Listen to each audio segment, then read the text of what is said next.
just looking at the man of the match from the other night, Kieran Frawley, were you and any of the forwards surprised after scoring 7 tries that maybe he didn't go to one of the pack?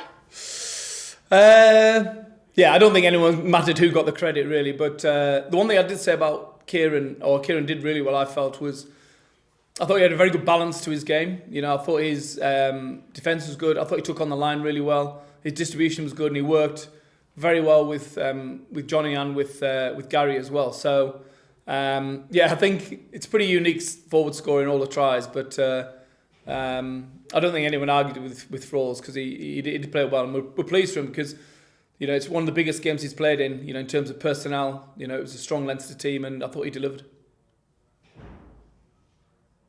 Would you say he's come on a lot in the last year? Yeah, I mean, I've always had high hopes for him and certainly a lot of confidence. I think injuries have sort of held him back a little bit in the last 12 months. You know, not major injuries, but little niggles here and there. But he's a lot bigger and he's a lot more athletic than people give him credit for, I think. He's got a very good kicking game. And obviously having played fly half as well, you know, he's got that ability to play as a second ball player in your backline. So, no, I think with Frawls, it's just a matter of game time now and getting experience in playing in big games. And, you know, he should be knocking on the door for Ireland soon, I would have thought.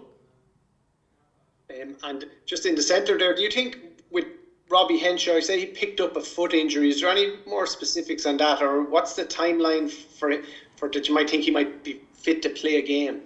Well, I think he's making really good progress. I mean, he's not a million miles away, that's for sure. So I think, what are we? We are just under 3 weeks from the Japan game, 4 weeks from the New Zealand game. He's definitely making progress in the right direction towards that. So, and obviously for Ireland's hopes, he'll be pretty integral. But Robbie's a quick healer, and he's the type of lad as well, because he's so naturally fit. You can slot him back in, you know, without too much drama, to be honest. And he's always diligent with his preparation and his game understanding. So he'll be one step ahead there. So yeah, I think he's definitely moving well in the right direction, and everyone's really positive about, you know, his hopes for the November series. And finally, just on Andrew Porter as well, I noticed this season, I don't know if he looks extra energetic. He always was very energetic. But do you think maybe that what happened just prior to the Lions test maybe is after giving him this extra impetus? Yeah. I mean, there's no doubt the disappointment of that. I think it burns inside all of the lads who didn't, you know, get picked, to either A, hoped they would get on the plane, or B, had an injury that kept them out of it. So I think playing at loose head has obviously freed him up, you know, with Tig at the tight head at the weekend. So, you know, it's still a pretty demanding position, but it frees him up a bit in the loose. And I just think the pre-season that he had, you know, he probably dropped a couple of kg. He definitely came back running fit. And so the combination of the two meant, plus the motivation, means I think he's in a really good space at the moment. Thanks, Stuart. Best of luck. Thanks. Stuart is done. Was Saturday a Leinster backlash after the Scarlet's backlash didn't really materialise? I think Scarlets felt they played a lot better. You know, I think they were obviously disappointed with their Munster performance, and they felt they fronted up a lot more at the IDS. I think that you know, we'd had a good win the previous week, but we felt there was another gear in us, and I thought we did that. I thought we played well, and I think credit where credit's due to the playing group. You know, a lot of things we talked about in training, they delivered in the game. It wasn't perfect, it never is, and certainly this time of the season, you know, you're never going to get 10 out of 10. But I think it was a really strong performance, a lot of good impacts from the bench as well.